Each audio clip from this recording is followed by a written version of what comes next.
Okay, so this time, you guys have really outdone yourselves. I mean, wow, a whole stack of stuff on Wing Tsun Kung Fu. Yeah. Looks like we've got a real deep dive ahead of us. I'm excited to dig into this and see what we can uncover. I think it's going to be a fun one. So, for those listening who might be new to this whole thing, we're all about taking these sometimes massive piles of information you send us and really getting to the heart of it. Yeah. You know, what's the essence here? What's important? What's interesting? Yeah, for sure. And this time it's a martial art that, well, I think it's safe to say captures a lot of imagination. Oh, absolutely. Wing Tsun. Um, I've always been fascinated by it. It's got this, well, I don't know, sort of a mysterious aura around it. It really does, and there are a lot of debates surrounding it too, but Uh, that's part of what makes it so interesting, right? totally. And we've got all these PDF excerpts, different perspectives, training manuals, historical accounts. Looks like a pretty good mix. We even have some personal anecdotes in there from people who've trained in Wing Tsun for years. It's always fascinating to hear those firsthand experiences. Yeah, definitely. So, okay, let's start with the basics. Where did this whole Wing Tsun thing come from? The story goes, there's this Buddhist nun, Ng Mui. Right, Ng Mui, a legendary figure in martial arts history. She's up there on the mountain watching animals fight, and bam, inspiration strikes. There are different versions of the story, of course. Some say it was a fox and a crane fighting, others say a snake and a crane. Classic martial arts origin story, right? The wise master observes nature, gleans some profound insight, and a whole new fighting system is born.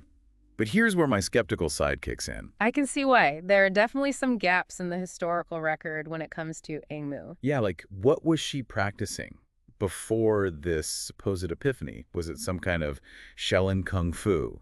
And then there's the whole question of, well, how reliable are these early Chinese martial arts texts anyway? Right. A lot of times authors weren't even using their real names. Sometimes they'd borrow the name of some famous figure just to boost the credibility of their work. So, it's tough to separate fact from fiction, especially when you're dealing with traditions that were passed down orally for generations before anyone bothered to write them down. It makes you wonder, right, how much of what we know about these ancient martial arts is embellished or even completely made up. Exactly.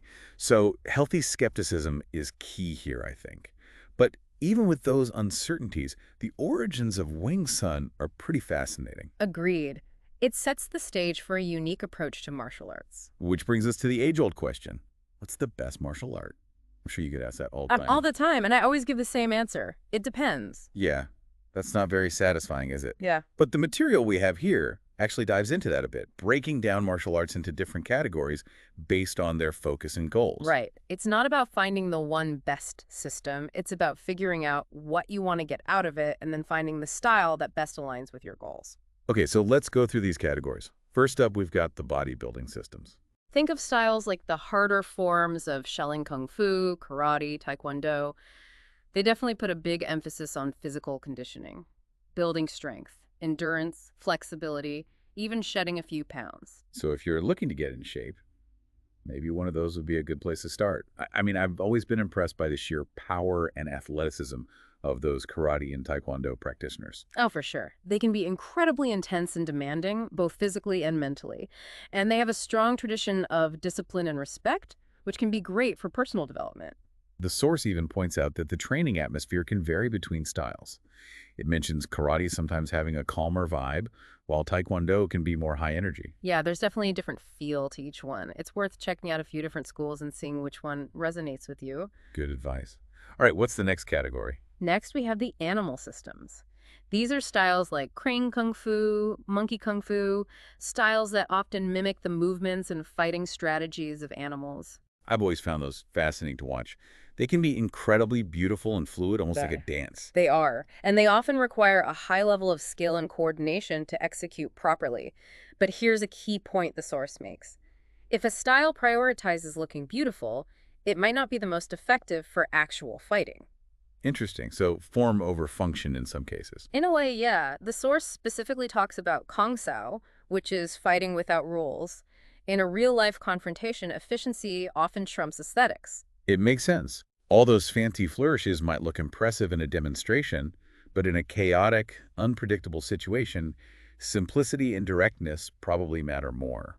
Exactly. The simplest, most direct solution is often the most effective one. Which brings us to the third category.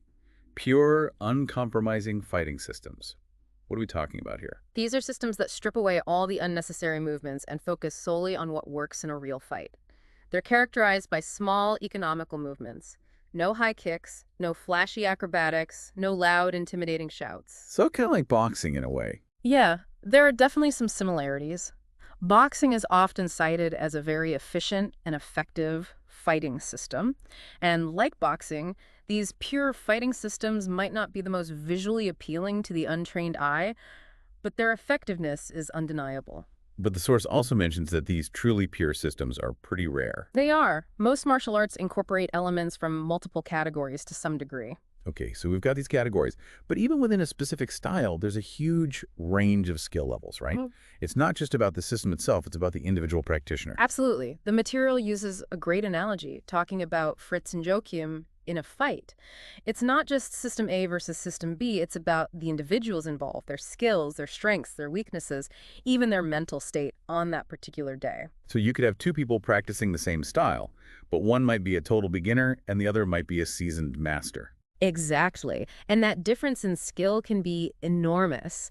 The source even gives a couple of examples. The sensei who can break bricks with his bare hands, and the blindfolded Sifu who can sense his opponent's movements through touch alone. Those are pretty extreme examples, but they illustrate the point. Individual skill and experience matter a lot. We do. So if you're thinking about starting martial arts training, don't just assume that every instructor is a master just because they happen to be Asian. Yeah, I think that's a good point for anyone looking to start training. It's easy to be impressed by outward appearances. And another important piece of advice from the source: be wary of instructors who just say they teach Kung Fu. You want to know the specific name of the system they're teaching? Because Kung Fu is such a broad term, right? It encompasses so many different styles. It does. And if an instructor is being vague about their lineage or the system they're teaching, that could be a red flag. And what about those schools with names like Barracuda Kung Fu or Shaolin Kendo Fu? Yeah, those made-up or overly philosophical-sounding names are another warning sign. It's best to steer clear of those and find a school with a clear lineage and a solid reputation. Okay, so we've laid some groundwork here. Yeah. Now let's zero in on Wing Tsun itself. Where does it fit into this whole martial arts landscape? So Wing Tsun is considered a southern style of Kung Fu, and it's often categorized as flexible or soft. Flexible or soft? What does that mean in terms of how it's practiced? It means that Wing Tsun prioritizes efficiency, adaptability, and the use of the opponent's force against them, rather than relying on brute strength or rigid preset movements. And how does that contrast with the rigid or hard styles? Well, those rigid styles, whether they come from northern or southern China, tend to emphasize strong extended arm techniques, what are known as long bridges, and wider, more grounded stances. They often involve powerful kicks and very stable postures. So it's about maintaining a strong base and delivering powerful blows, right? Right. Exactly. Now, flexible styles, on the other hand, typically favor closer range combat. They use narrower stances that allow for quicker movement and a more sophisticated use of the arms and torso for generating and redirecting force. Interesting. So it's less about meeting force with force and more about using your opponent's momentum against them. That's a great way to put it. It's about sensitivity, timing, and efficiently redirecting energy. And Wing Tsun falls into that flexible category, which makes sense when you think about its legendary origin story. Ng Mui, the Buddhist nun, observing the fight between the fox and the crane. Or was it the snake and the crane? The stories vary, but the underlying principle is the same. Adapting to your opponent, using their strengths against them, finding ways to overcome a stronger, more aggressive adversary. But as we discussed earlier, those origin stories come with a healthy dose of skepticism.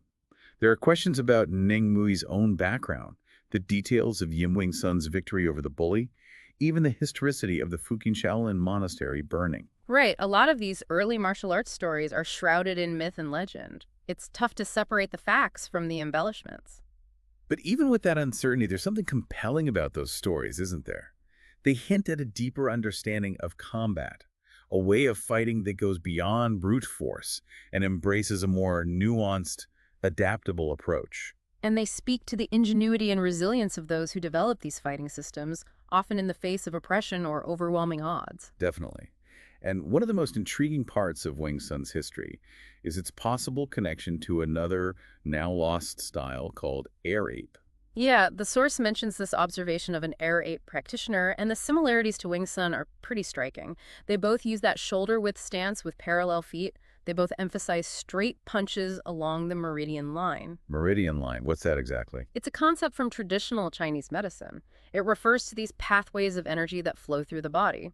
In Wing Tsun, the meridian line is used as a central line of attack and defense.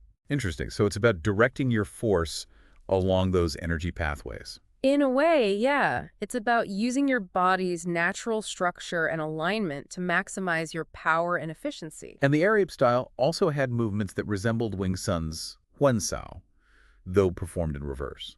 And even some familiar hand techniques like Gan Sao and Fuk Sao. What's fascinating is that air ape didn't include Chi Sau or wooden dummy training as we know them in Wing Tsun, yet the air ape practitioner displayed a remarkable level of sensitivity and flexibility, qualities that are highly prized in Wing Tsun. So even though these two styles might have developed independently, there's a clear connection there, either a shared root or at least a significant influence. It's highly unlikely to be a coincidence, and the fact that air ape is no longer taught, yet was considered to be very effective, adds to the mystery. It makes you wonder what other martial arts treasures might have been lost to time.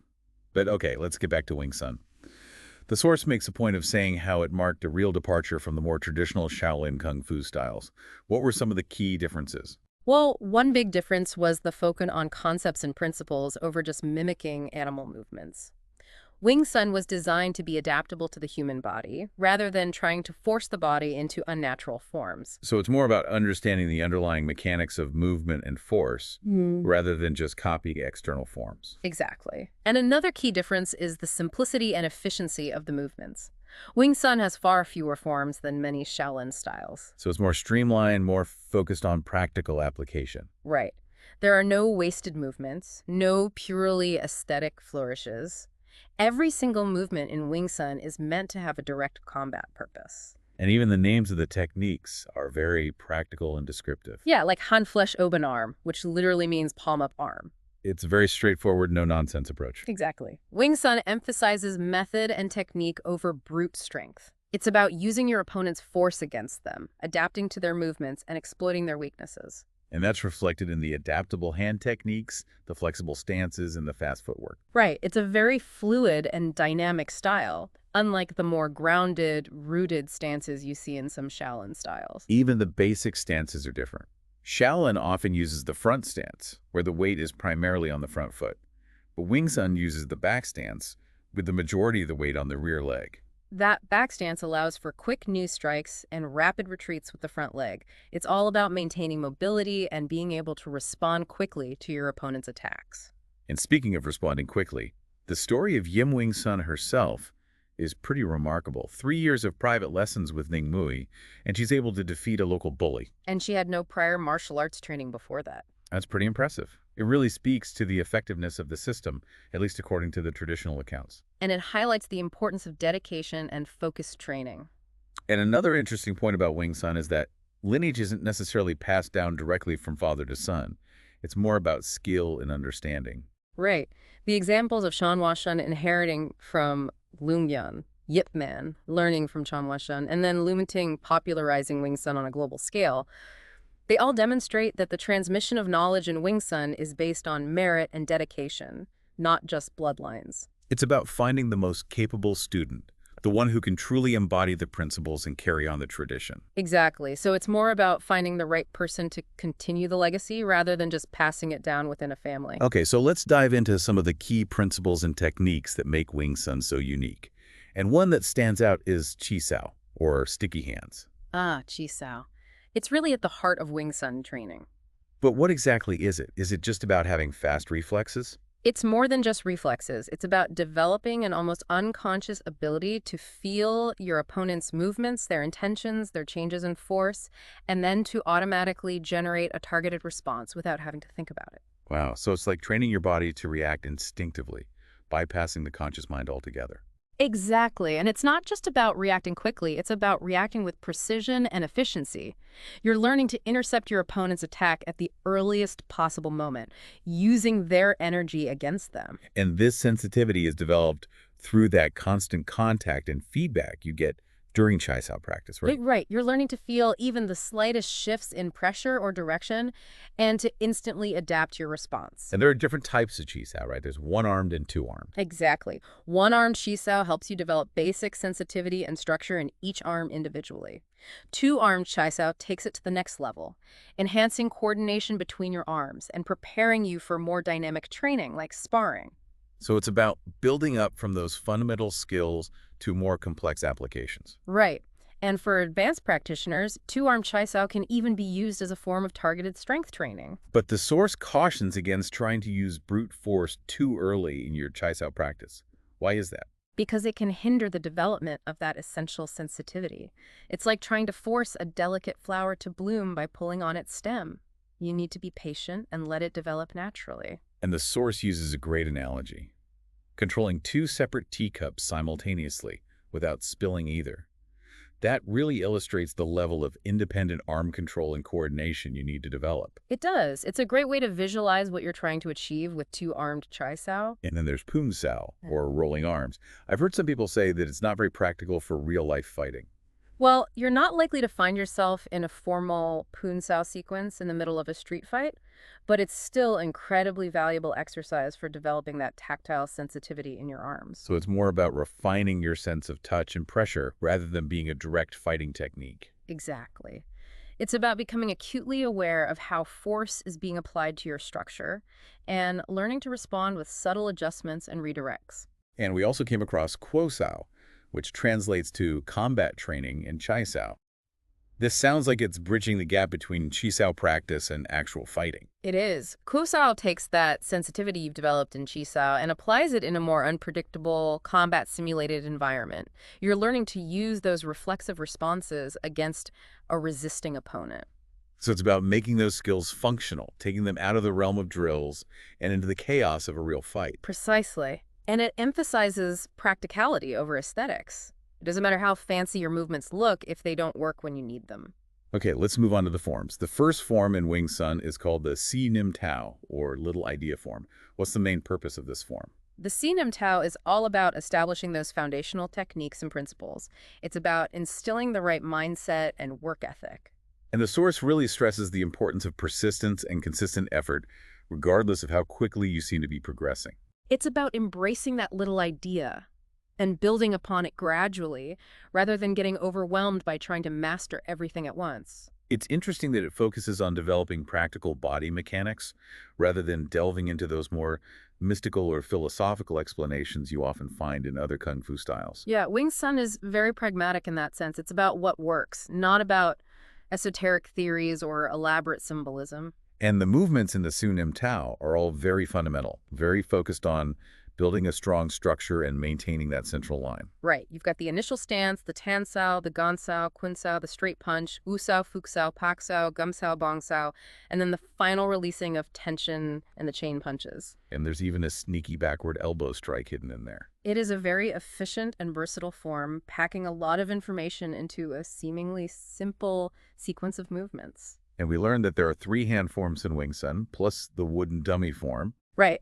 And the third hand form is usually taught after you've got a solid grasp of the first 2 forms and have made some progress in Chi Sao training. So it's a very structured, progressive approach. You're building a solid foundation before moving on to more advanced techniques. Exactly. It's not about rushing through the material. It's about developing a deep understanding of the principles and mastering the basics before moving on to more complex applications. And Wing Tsun also has weapon forms, right?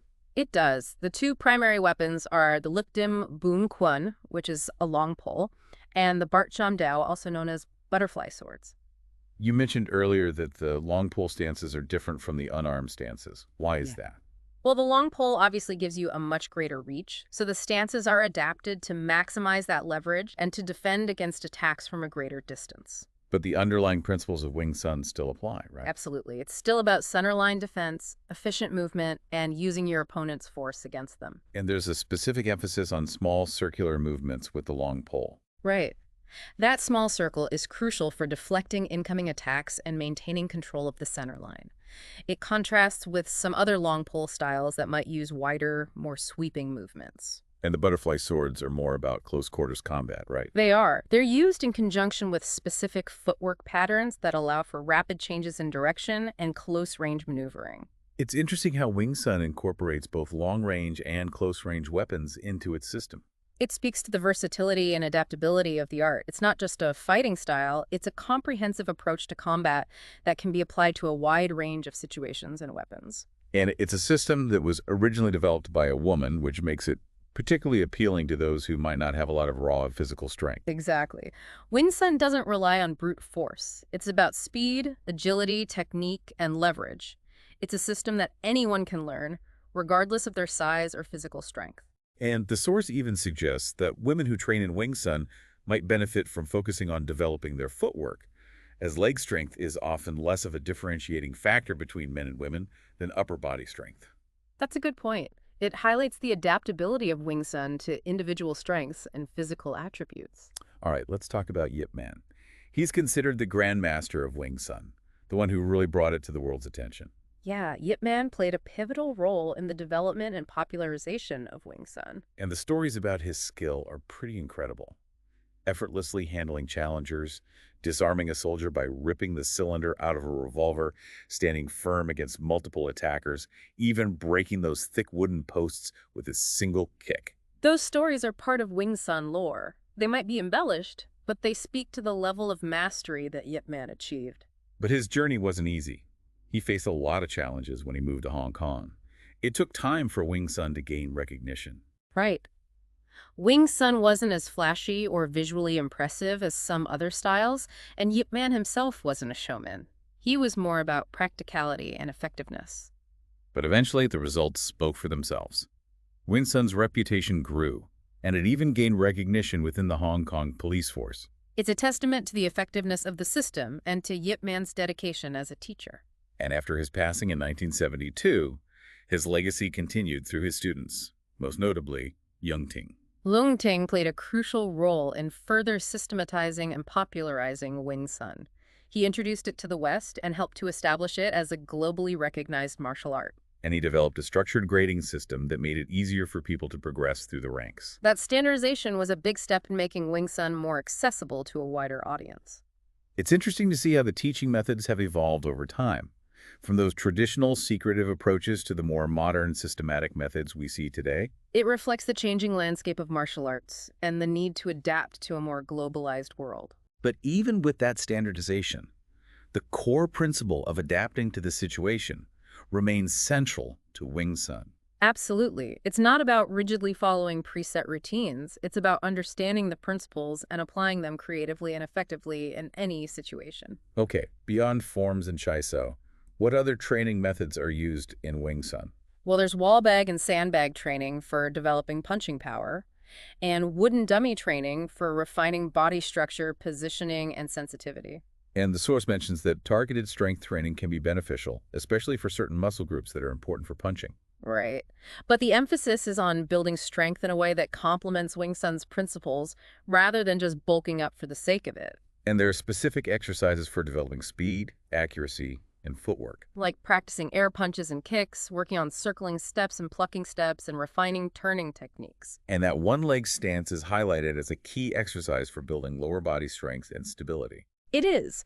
And the leg pull exercise is important for training that specific Wing Tsun method of moving forward, where the front leg leads and pulls the rear leg along. It's all about maintaining a strong, balanced structure while moving quickly and efficiently. Exactly. And all of these training methods work together to develop the skills and attributes that are essential for effective Wing Tsun practice. Okay, let's talk about power generation in Wing Tsun.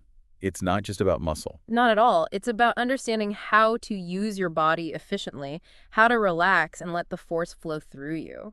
The source explains the roles of the biceps and triceps in punching. The biceps are the brakes, the triceps are the accelerators. And the key is to relax the opposing muscle group during each phase of the movement. That allows for a smoother, more powerful punch. And true power in Wing Tsun comes from that relaxation, from that ability to let go of tension and let the force flow naturally. Exactly. It's not about trying to muscle your way through a technique. It's about letting your body do the work. And the source talks about the difference between Ya and Gong, yielding versus brute force. Right. Wing Tsun favors Yao, that yielding, springy quality.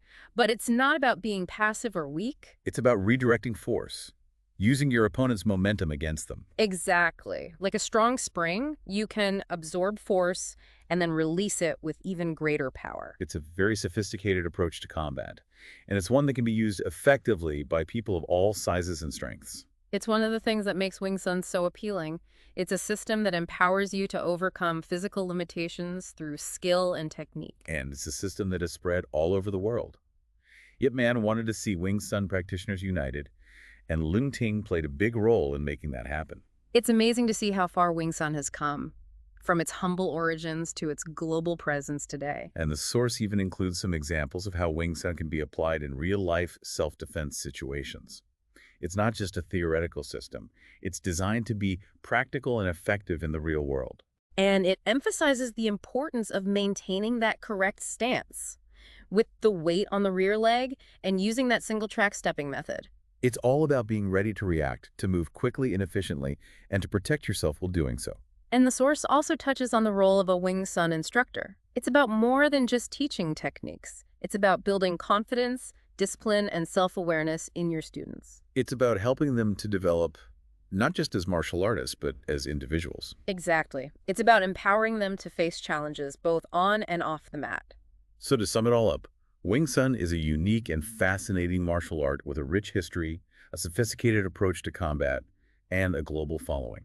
It's a system that emphasizes efficiency, adaptability, and the development of instinctive, reflexive responses through Chi Sau training. It's a system that can be practiced by anyone, regardless of size or strength, and it offers a path to not just physical mastery, but also personal growth and self-discovery. And here's a final thought for you to consider. How might the principles of Wing Tsun, that efficiency, adaptability, sensitivity, be applied to other areas of your life? Beyond just self-defense, how can you embrace that little idea and cultivate mastery in any field you choose? It's a powerful question, and it suggests that the lessons we learn in martial arts can extend far beyond the training hall.